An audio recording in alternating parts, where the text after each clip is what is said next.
this out,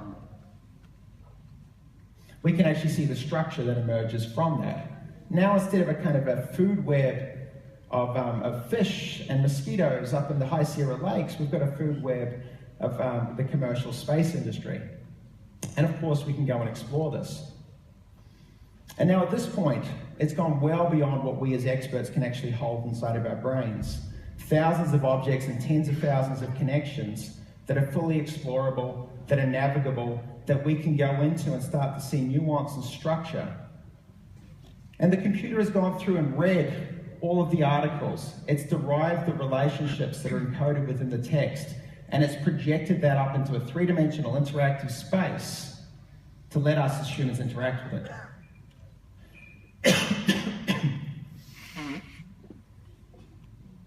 And I think this is pretty transformational, because whilst we've done this and we've walked you through this for space, we could do this with anything. And this idea of being an expert as the person who reads everything and understands the relationships and has a mental model is kind of irrelevant at some point. Because if computers can do that, what does it mean to be an expert anymore? And I'd posit to you, it means an expert means you can explore these spaces. It means you can use these kinds of augmented intelligence tools.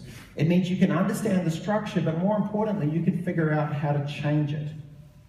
You can figure out how to modify it. You can figure out how you want it to be, because whilst it's great for NASA to know how things are today, they're not in the business of just watching, they're in the business of creating. And once you know structure, you can create.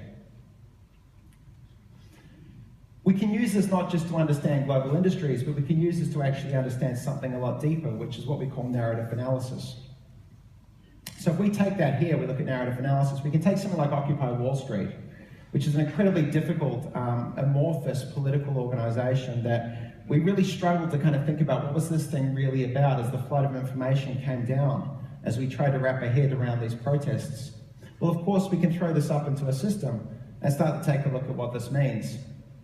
And we can see here now a map of all the stories about Occupy Wall Street. And we can see the political discussion down the bottom being quite different from what was going on the street. We can also see that there's quite a division between Occupy Oakland up and to the right and Occupy New York down and to the left. The things that they were talking about, the things that they were discussing represented a schism within the organization that was clearly divorced from the political discussion that was going on. What was fascinating in the middle of this, and this was done back in 2012, was the emergence of the white space connecting the political with the thing on the street, inequality and taxation.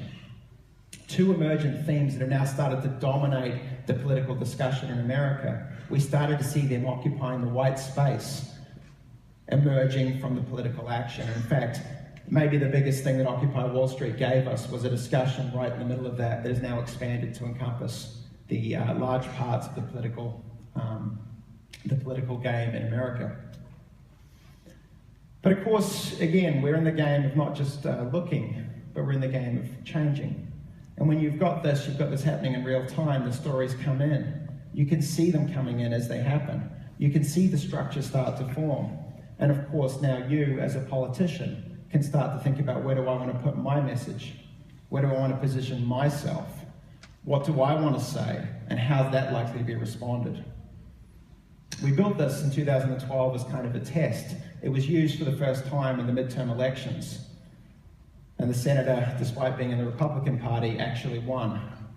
And they won in a contest that was very, very hard fought. And they used the system every day to sit down and look at the messages that were coming in, where they were, how they were positioned, and how they wanted to change and modify this. When we sort of asked the analysts that were running this, it said we felt like we had superpowers. And I think these kinds of tools are going to change the very nature of the conversations and the ideas that we have. And the people that own them and run them and can use them are going to get extreme advantages. And that's actually going to create a lot of change within the industries where they are applied. I want to kind of leave you with a final thought. We live in a world that's incredibly complex. There's 7 billion people now interacting on a global scale. And they're interacting in a way that not any one of those people know what's going on. And that should, again, worry you a little bit. Because we've got to live on this world, a world that we